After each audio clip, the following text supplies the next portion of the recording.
En marzo de 1944, 76 hombres escaparon por un túnel de un campo de prisioneros alemán en la mayor fuga de la Segunda Guerra Mundial. Su misión, provocar el caos en el corazón de la nación alemana. Cada uno de aquellos hombres sabía que arriesgaba su vida. A lo largo de 3 episodios, utilizaremos la reconstrucción dramática, testimonios de expertos. La Gran Evasión fue un acto de guerra. Y fotografías y documentos nunca vistos. Tengo aquí una carta en clave escrita por mi padre. Para contar la emocionante y verdadera historia llena de ingenio. Los documentos falsificados tenían que tener un aspecto realista. Valor. Si esto se derrumba sobre mí, estoy muerto. Y atrocidad. Fueron demasiado lejos. Violencia física, amenazas de muerte.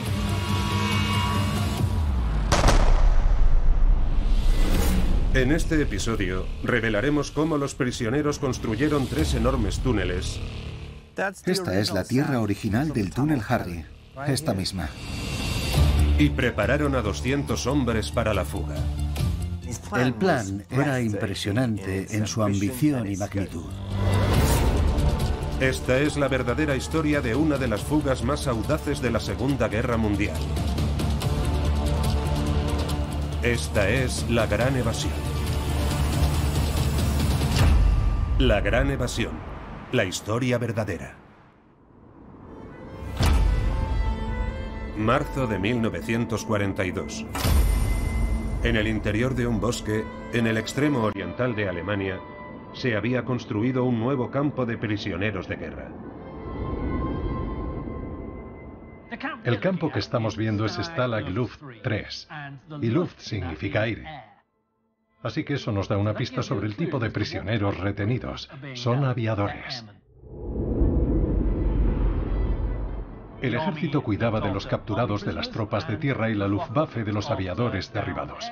Bueno, más que cuidarlos, los mantenían prisioneros. Aquellos eran cautivos. El comandante a cargo del nuevo campo era el coronel de la Luftwaffe Friedrich von Lindeiner, un veterano de la Primera Guerra Mundial. No era un ferviente nazi, así que su manera de servir al Tercer Reich fue dirigiendo un campo de prisioneros de guerra. No se trata de un comandante de Auschwitz o de un canalla a secas.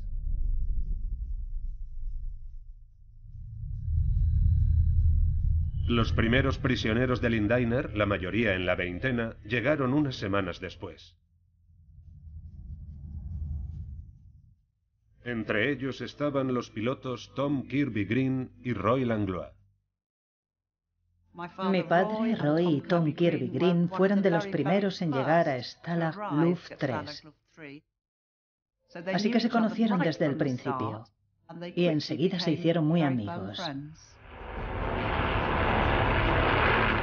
Mi padre pilotaba un Vickers Wellington la noche en que fue derribado, el 5 de agosto de 1941. Pasaron varios meses escondidos y luego, en octubre de 1941, fue capturado y acabó en Stalag Luft 3. Los oficiales de la RAF, Real Fuerza Aérea Británica, fueron alojados en 8 enormes barracones, cada uno de ellos dividido en pequeñas habitaciones con literas. Este es uno de los barracones que compartieron mi padre y Tom Kirby Green. Y el resto son los otros 6 que compartieron ese espacio. Aunque estaban muy hacinados, nunca se quejaron de nada. En ese tipo de circunstancias se suelen crear vínculos muy estrechos.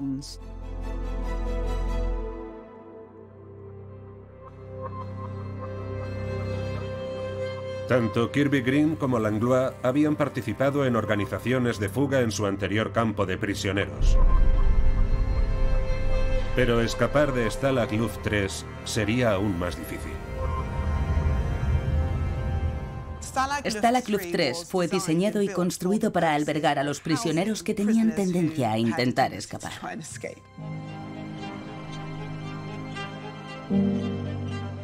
Insistieron en que todos los campos de prisioneros de guerra debían tener una doble valla de alambre de espino y torres de vigilancia espaciadas uniformemente alrededor del perímetro.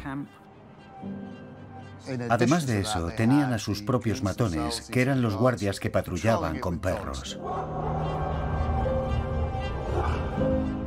Construyeron todos los barracones en el centro del campo, lejos de la alambrada.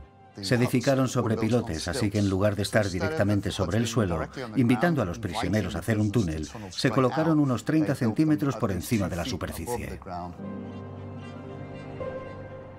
Y también instalaron micrófonos en el subsuelo para poder oír cualquier sonido de la construcción de un túnel. Había una unidad de inteligencia militar llamada la Abwehr que suministraba el personal del campo conocido como los hurones porque se dedicaban a hurgar en busca de lo que se pudiera estar haciendo.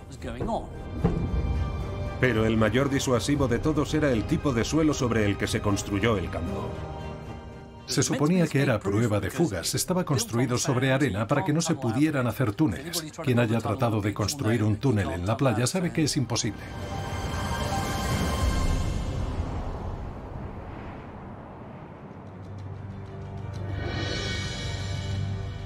El campo estaba situado cerca de Sagan, en el corazón del Reich alemán, que en 1942 se extendía por gran parte de Europa.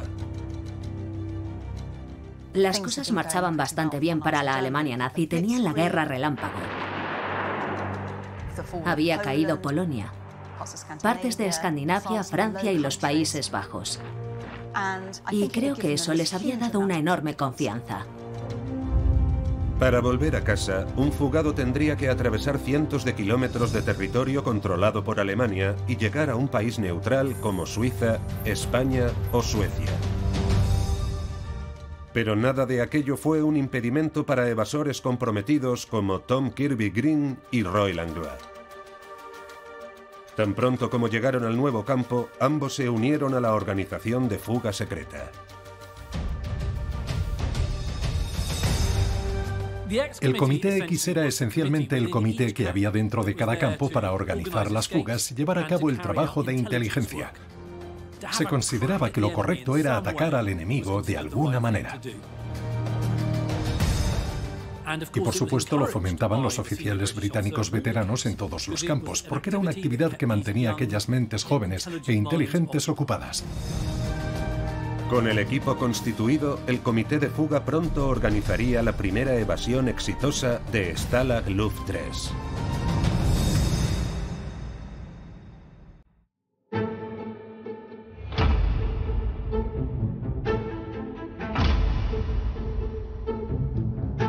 A las pocas semanas de llegar a Stalag Luft 3, los prisioneros del Comité X ya estaban planeando fugas.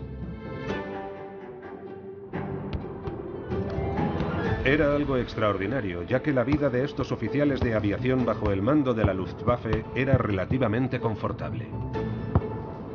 El nivel y la calidad de vida de los prisioneros de guerra en Stalag Luft 3 era probablemente mucho mejor que los de la gran mayoría de campos de prisioneros de guerra. Tanto Alemania como el Reino Unido eran miembros de la Convención de Ginebra. A los prisioneros de guerra se les permitía recibir y enviar correo a casa y podían recibir paquetes y cajas de comida de casa y de la Cruz Roja.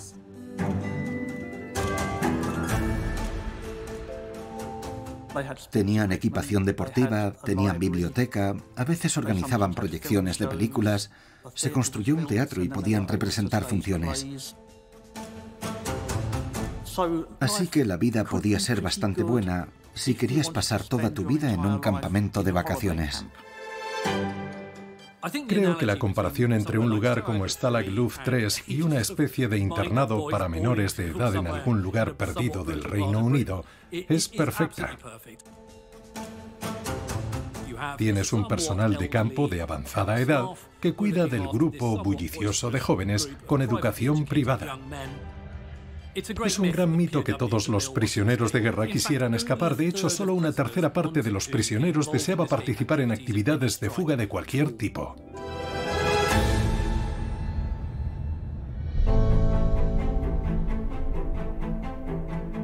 Pero entre los prisioneros de Stalag Luft 3 se encontraban los evasores más comprometidos y hábiles de la Segunda Guerra Mundial. Y el cerebro de la gran evasión ni siquiera estaba allí todavía.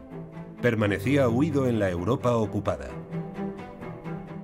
Roger Bushell era original, carismático y quizá complejo también. Al comienzo de la guerra se le dio el mando del Escuadrón 92.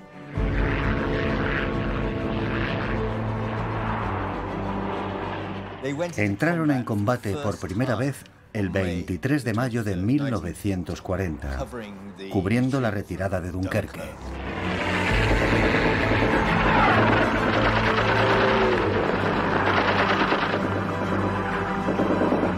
La idea de una buena guerra que Roger Bushell tiene en la cabeza es derribar a un montón de alemanes y luego regresar a casa buscando té, medallas y mujeres. Era todo un macho alfa.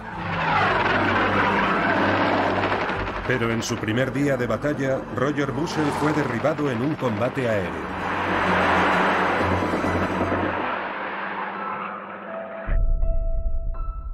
Consiguió hacer un aterrizaje de emergencia y salir del avión. Creía que estaba detrás de sus propias líneas, así que se sentó junto a un árbol y encendió un cigarrillo. Y unos minutos después, apareció un motorista alemán y lo hizo prisionero.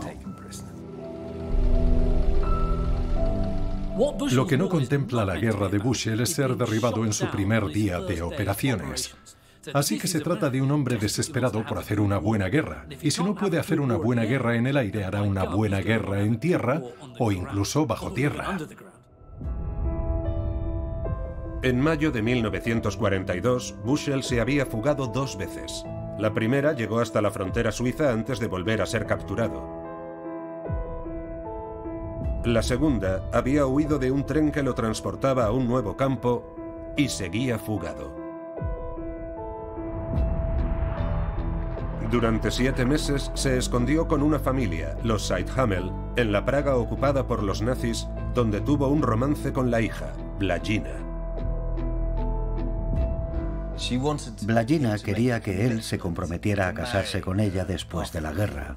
Bushell dijo que no. Y entonces ella, en su absoluta desesperación, fue a buscar consuelo con un antiguo novio. Pero este se había unido a uno de los grupos fascistas y se había convertido en informante. La Gestapo actuó con toda rapidez. Tras ser capturado, Bushell sufrió durante semanas aterradores y agresivos interrogatorios por parte de la Gestapo. A la familia Seidhamel le fue mucho peor.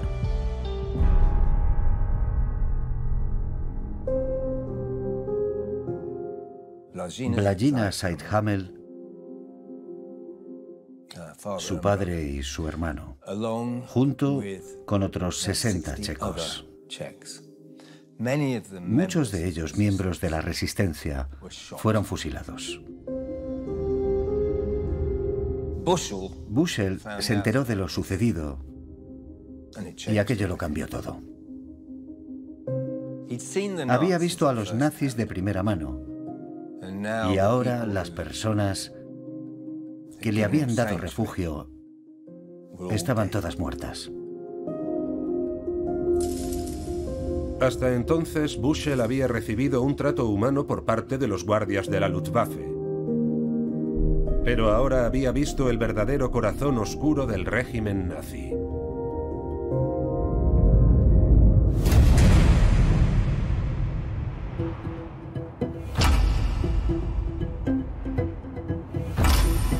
Mientras Bushell seguía languideciendo en una celda de la Gestapo, en Stalag Luft 3 los prisioneros de guerra ya estaban cavando túneles y planeando sus primeras fugas. Escapar era esencialmente un deporte. Es decir, no ibas a morir. Ibas a deambular por Alemania compitiendo contra los teutones. Podías hacer grandes planes y llevar a cabo algo atrevido y emocionante. En el verano de 1942 se intentaron excavar más de 60 túneles. Eran burdos y poco profundos, poco más que madrigueras de conejos. Todos fueron rápidamente descubiertos por los hurones, excepto uno. El túnel de topo era algo completamente de locos. Básicamente, empezabas metiéndote en la arena, la cogías y la ponías detrás de ti. Y bajo tierra solo tenías espacio para ti. Y eso era todo.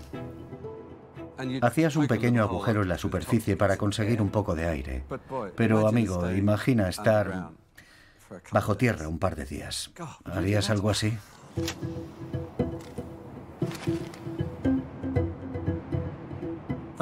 Podían ver el vapor que se escapaba por la hilera de agujeros que habían practicado y temían ser descubiertos en cualquier momento.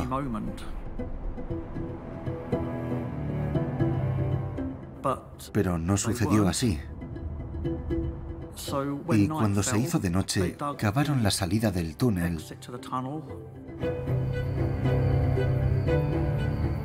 y escaparon del campo. Robaron una barca, pero desgraciadamente el dueño denunció el robo y fueron descubiertos.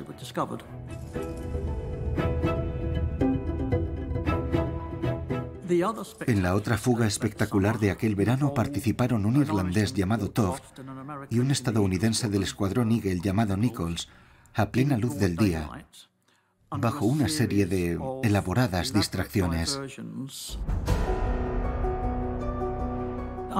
Al amparo de aquellas distracciones, Toft y Nichols saltaron la barandilla de advertencia, llegaron a la valla y empezaron a cortar. Utilizando cortadores de alambre caseros, atravesaron ambas vallas y se subieron a un tren en dirección a Berlín antes de ser finalmente capturados. Cuando regresaron a Stalag Luft 3, el comandante quedó tan impresionado por su valor que les regaló una botella de whisky.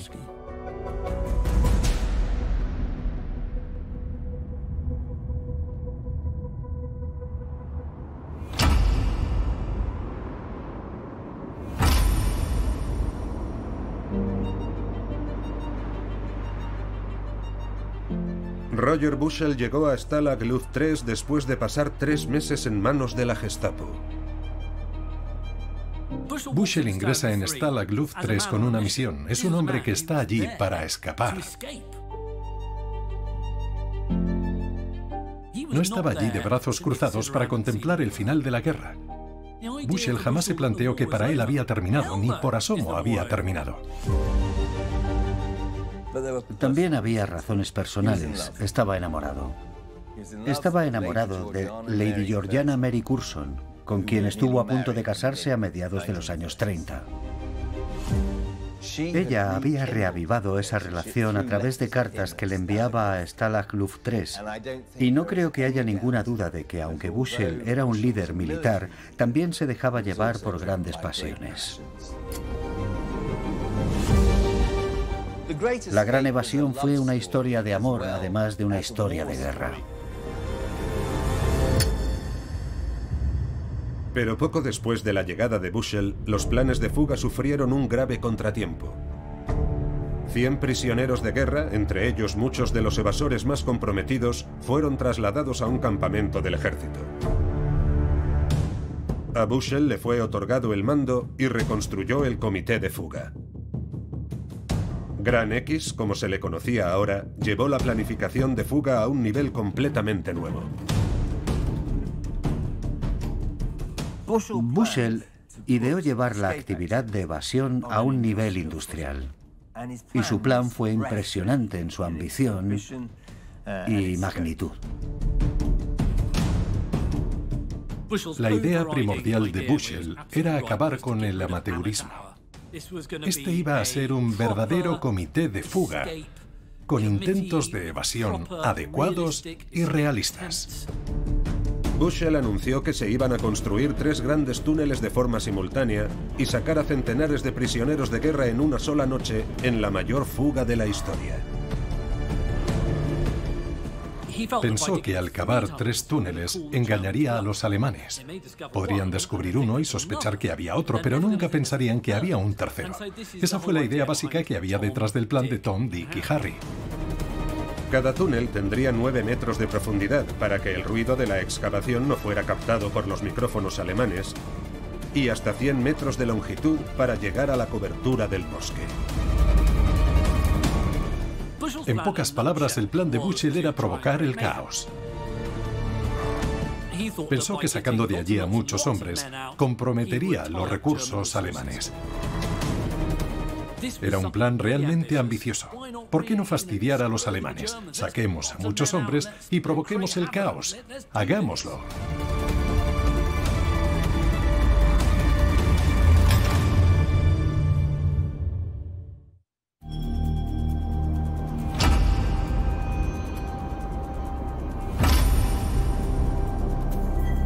En el invierno de 1942, los prisioneros de Stalag Luft 3 comenzaron a preparar la mayor y más elaborada fuga de la Segunda Guerra Mundial. Miembros de la aviación estadounidense habían comenzado a llegar en gran número y muchos se unieron a la organización de fuga. Todo el mundo dice, no hubo americanos en la Gran Evasión, y esto es una terrible distorsión de la verdad, porque en la preparación de la fuga sí que participaron americanos. Los prisioneros de la RAF provenían de diferentes países de la Commonwealth y también había aviadores de países europeos ocupados. La sensación es que se trata de una historia británica, pero solo el 50% de los fugados eran británicos. Lo más sorprendente fue la ayuda prestada por un gran número de alemanes. Creo que la Gran Evasión es el mayor ejemplo de cooperación anglo-alemana desde la boda de la reina Victoria con el príncipe Alberto. Este fenómeno se debió en gran medida a que en el invierno de 1942 el viento de la guerra empezó a soplar en contra de los alemanes.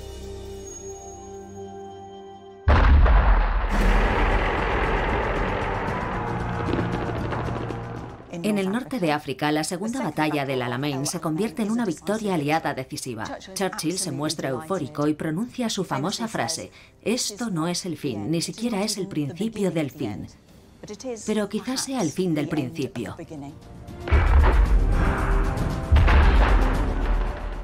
En enero de 1943, la Wehrmacht capituló ante el ejército soviético en Stalingrado.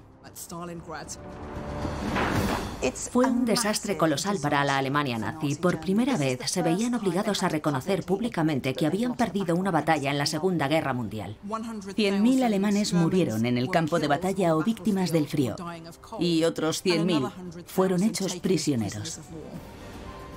El golpe a la moral de las tropas germanas fue devastador.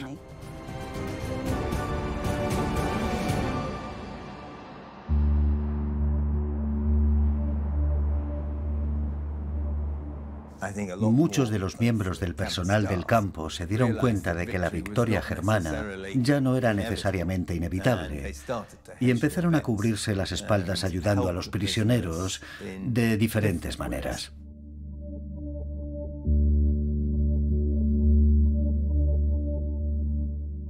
Los prisioneros eran en muchos aspectos más ricos que sus guardias. Tenían, por ejemplo, el equivalente a 10 cigarrillos al día, mientras que los guardias tenían apenas 2. Si los cigarrillos eran la moneda en curso, los prisioneros eran 5 veces más ricos que los guardias. Solo la cuestión de los cigarrillos sirve para explicar la mayor parte de la corrupción que existía. Los aliados recibían además paquetes de la Cruz Roja con todo tipo de manjares. Los alemanes veían esas cosas y se quedaban boquiabiertos. Las raciones de los guardias alemanes eran muy pobres, muy limitadas. El chocolate podía abrirte muchas puertas a la hora de conseguir algo de ellos. Los prisioneros obtuvieron de los guardias artículos esenciales para la fuga, como herramientas, cámaras y documentos de identidad. Pero el soborno no siempre era necesario.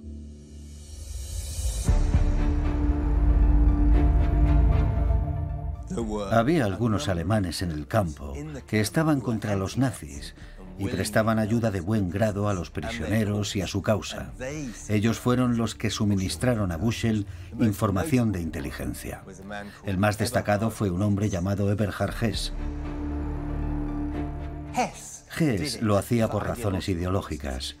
No le gustaban los nazis y deseaba una victoria aliada. Los prisioneros recabaron cantidades ingentes de información de los guardias. Todo se transmitía después al MI9 en Gran Bretaña. Todos hemos oído hablar del MI5 y el MI6, pero el MI9 se creó en diciembre de 1939 para ayudar a los prisioneros de guerra aliados. El MI9 se comunicaba con los prisioneros de guerra en los campamentos de Alemania o Italia mediante cartas codificadas. Tengo aquí una carta en clave escrita por mi padre, Roy Langlois, dirigida a su hermana en Inglaterra. Se trata de una carta muy extraña por su tono, pero también por su puntuación. Algunas palabras como Rothmans, jugadores, 500 o Guernsey aparecen entrecomilladas, lo que es un detalle muy extraño y peculiar. Los presos sabían que después de un determinado signo de puntuación debían utilizar una determinada letra. Por otro lado, si una carta venía firmada y subrayada, indicaba que esa carta ocultaba un mensaje secreto codificado. Hess suministró información sobre el programa secreto de armamento alemán en Peenemünde, donde se estaban desarrollando las bombas V1 y V2. El hermano de Hess era científico y tenía algunos contactos en Peenemünde. Los prisioneros eran considerados los segundos suministradores de información más importantes, solo por detrás de Bletchley Park, Enigma, en territorio alemán. Los prisioneros de guerra actuaban como espías dentro de Alemania. Era una labor sumamente peligrosa, ya que los espías podían ser ejecutados legalmente.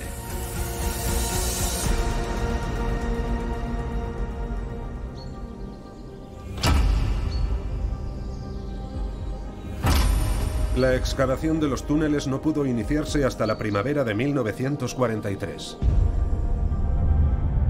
Porque a los prisioneros les llegó la información de que muchos de ellos iban a ser trasladados a un nuevo complejo recién construido. A los pocos días del traslado, en todos los barracones se colgaron hojas de inscripción para los clubes deportivos, nombre en clave para las actividades de evasión.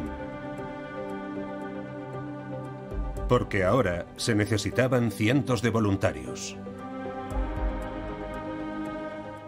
Los preparativos para la construcción de 3 grandes túneles, más profundos, más largos y más grandes que nunca, requerían un proyecto de ingeniería muy sofisticado. El túnel con nombre en clave Tom se dirigiría al oeste desde el barracón 123. Dick partiría de los aseos del barracón vecino 122 también en dirección oeste. Harry, que debía partir del barracón 104, era el más ambicioso.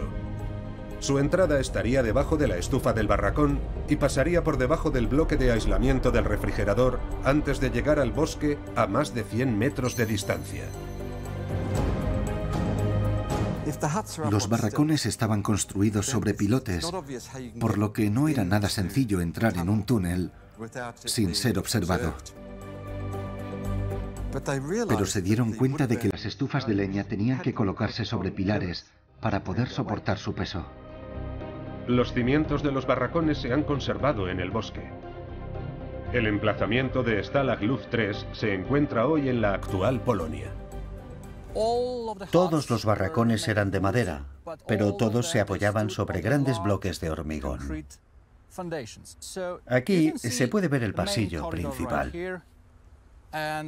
Las salas de estar estaban a la izquierda y a la derecha. Y aquí se pueden ver los bloques de hormigón.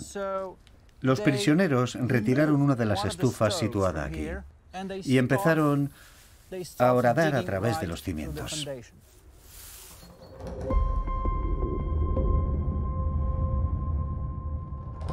La construcción comenzó el 15 de abril de 1943.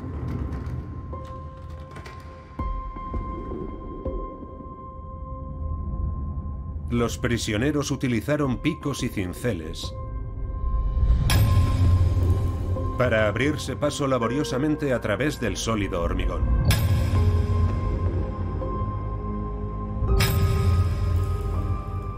El ruido quedaba disimulado del exterior por las prácticas del coro y los talleres artesanales.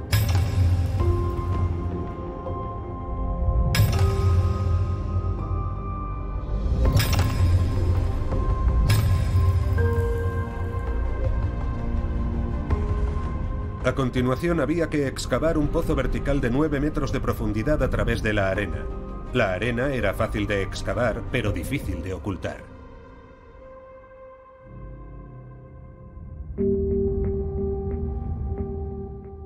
Peter Fanso, un aviador de la Marina, tuvo la idea de coser unas bolsas con perneras de calzones largos. Se podían llevar dentro de los pantalones ordinarios, sujetas con unos clavos, de los que se podía tirar con un trozo de cuerda para dispersar la arena y después pisotearla.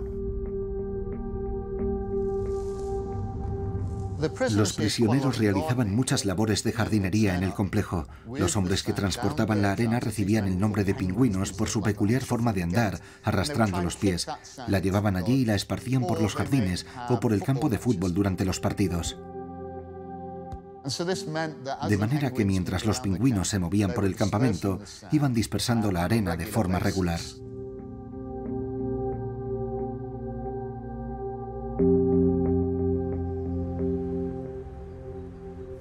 Utilizaban muchos lugares diferentes para ocultar la tierra, y uno de ellos era el teatro.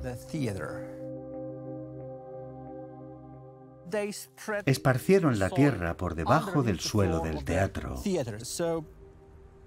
Prácticamente en cualquier lugar que uno se pare y hunda la mano puede encontrar restos de arena. Esta es la tierra original, la arena original procedente del túnel Harry. Esta misma.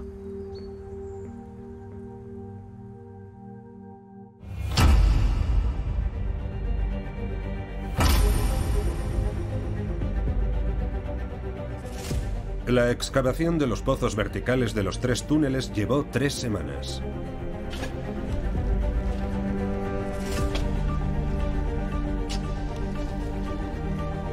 Ahora ya podían empezar a cavar hacia el exterior.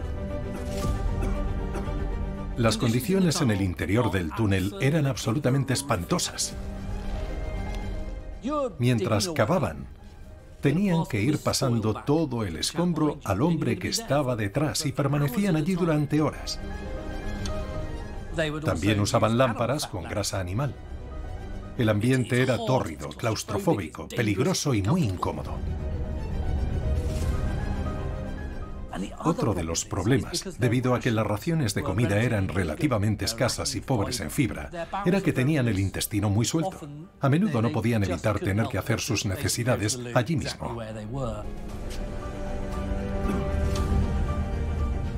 El túnel tenía una anchura de apenas 60 centímetros, mientras que sobre sus cabezas había 9 metros de arena. Así que pensaban, si esto se derrumba sobre mí, estoy muerto.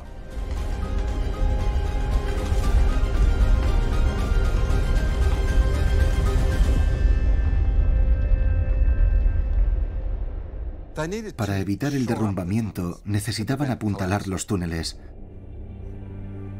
El material más abundante que tenían a mano eran las tablas de las camas de los dormitorios.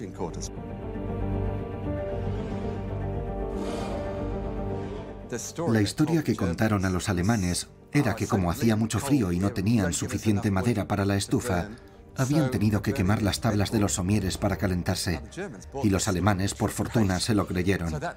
Eso les proporcionó un gran suministro de madera.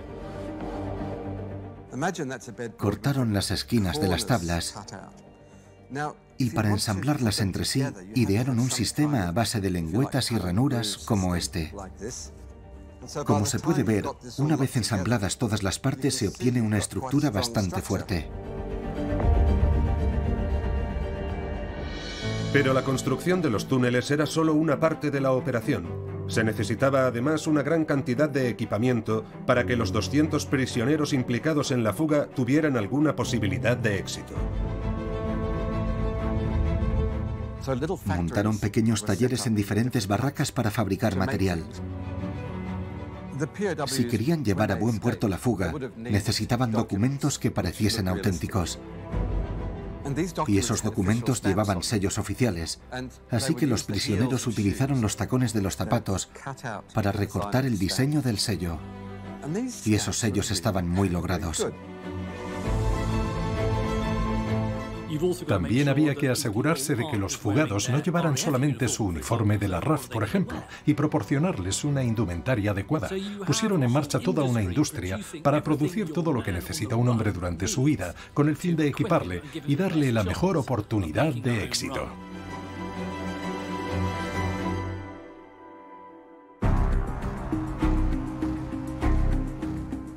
Para evitar que los alemanes descubrieran las complejas operaciones de evasión, toda una red de centinelas conocidos como secuaces operaba en todo el recinto. Roy Langlois y Tom Kirby Green, amigos íntimos, eran piezas clave en la operación de seguridad. La seguridad, en la mayoría de los casos, se traducía en un par de presos apoyados en alguna puerta, fingiendo charlar entre ellos. Pero en realidad se asomaban para vigilar de cerca a los guardias, que siempre andaban husmeando. Mediante señales y golpes encubiertos se transmitía la señal de alarma a los barracones. Entonces las fábricas se cerraban a toda prisa y se ocultaban las entradas de los túneles. Volvían a poner la estufa de leña y se sentaban a fumar un cigarrillo o a leer un libro o el periódico.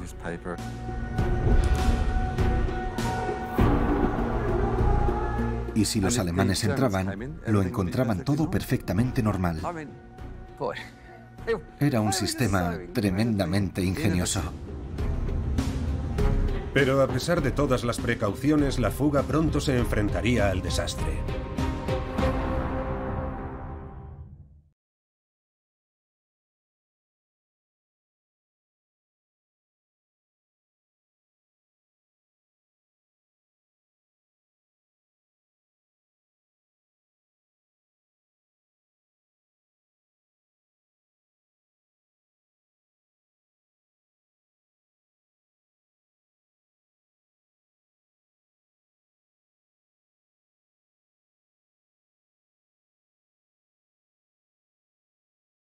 A dos problemas importantes. El primero era sacar toda la arena al exterior.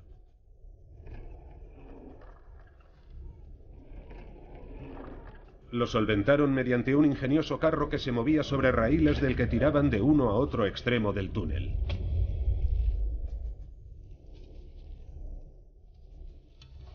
El segundo era conseguir que entrara suficiente aire.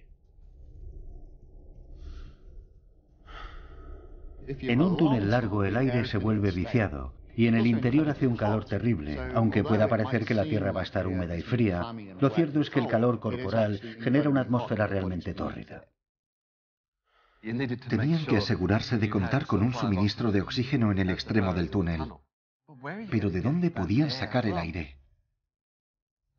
Entonces se les ocurrió una forma muy ingeniosa de bombear aire por un tubo hecho a base de ensamblar las latas de comida que los prisioneros recibían en los paquetes de la Cruz Roja. Fue una idea fantástica. Al final del tubo salía un maravilloso aire fresco. Fue un salvavidas para los excavadores. Era como un fuelle gigante que suministraba aire hasta la cabecera del túnel. El bombeo se realizaba en un espacio de trabajo situado en el fondo del pozo de entrada a través de un tubo de admisión oculto cerca de la chimenea del barracón.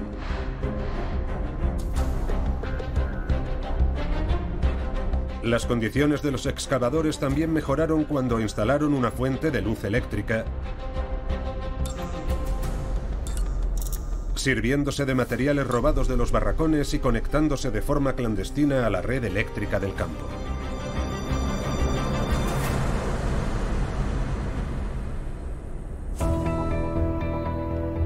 Los guardias del campo aún no sabían que se estaba llevando a cabo un plan de evasión de extraordinaria envergadura. Pero ciertos eventos acaecidos en la guerra muy lejos de las alambradas del campo acabarían desbaratando ese plan. En julio de 1943, Montgomery y Patton invaden Sicilia. Este acontecimiento abre decisivamente el tan esperado segundo frente en Europa. La invasión terrestre vino acompañada de un nuevo incremento de los bombardeos aliados sobre Alemania.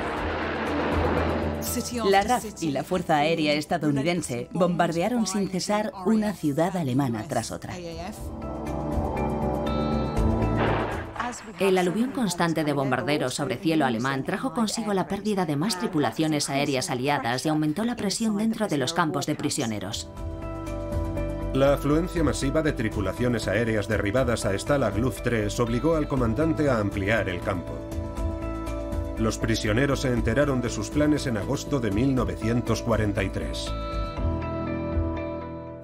Descubrieron que los alemanes estaban construyendo un nuevo recinto al sur del campo, al que serían trasladados todos los estadounidenses.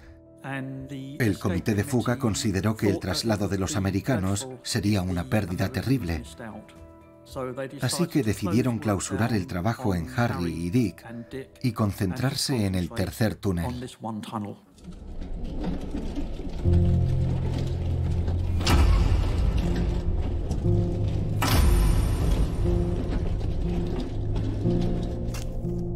Con todos los esfuerzos puestos en Tom, el túnel avanzó el doble de rápido. En septiembre tenía 85 metros de longitud y estaría terminado en cuestión de semanas. Los prisioneros estaban a punto de sobrepasar el recinto del campo, estaban a muy pocos metros. Pero cometieron un descuido. Glemnitz notó el aumento de altura en los jardines. Era el jefe de los hurones, el más temido por los prisioneros. Era muy eficiente, aunque no lo era de una forma maliciosa. Hacía su trabajo y los prisioneros le respetaban por ello. Vio a uno de los prisioneros, a un pingüino, sacudiendo los pies para vaciar la arena del fondo de sus pantalones. Y pensó, vale, aquí pasa algo raro. Como consecuencia, los hurones intensificaron sus registros. Uno de los hurones estaba sondeando para comprobar si había algún tipo de espacio hueco. Y al dar un golpe con una varilla, astilló un trozo de la losa que ocultaba la vía de entrada. Los alemanes descubrieron Tom el 8 de septiembre de 1943, cuando apenas quedaban unos metros por excavar. Fue un golpe devastador, especialmente para los estadounidenses. El descubrimiento puso fin a su gran evasión. Roger Bushell, como todos los prisioneros, reaccionó fatal al descubrimiento de Tom. La decepción fue enorme. Tuvo un efecto muy negativo sobre la moral de los prisioneros. En cambio, los guardias alemanes estaban exultantes. Se quedaron atónitos ante la sofisticación del túnel y se fotografiaron con orgullo junto a su hallazgo,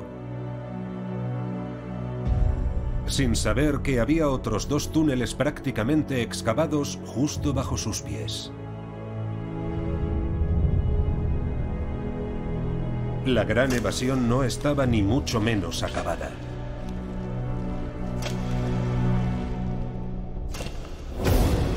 En el siguiente episodio, repasaremos los angustiosos últimos días y horas antes de la gran evasión,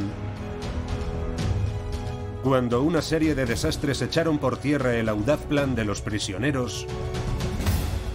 Asomó la cabeza y se dio cuenta de que el túnel no había llegado hasta el bosque. Y pusieron en peligro la vida de los evasores. Mi padre temió realmente por su vida.